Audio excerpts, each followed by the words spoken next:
ఈరోజు మీరంతకు మీరే గ్రామాల్లో తిరుగుతున్నారు, మీరంతకు మీరే ఇళ్ళకు పోతూ ఉన్నారు, మీరంతకు మీరే ప్రతి ఇంటికి పోయేటప్పుడే ప్రతి ఇంట్లో ఎవరెవరికి ఏమేమి మేలు జరిగింది అని చెప్పి లెటర్లు తీసుకొని పోతున్నారు.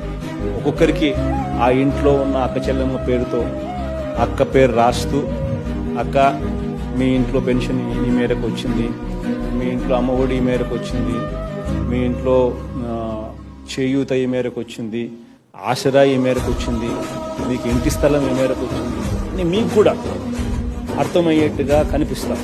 కులం చూడకుండా, మతం చూడకుండా, రాజకీయాలు చూడకుండా, పార్టీలు చూడకుండా ప్రతి ఒక్కరికి కూడా ట్రాన్స్పరెంట్గా మంచి చేయగలిగారు. ఆ చేసిన లెటర్లు తీసుకొని మీరు ముందుకు పోతున్నారు. ప్రతి ఇంటికి పోతాం.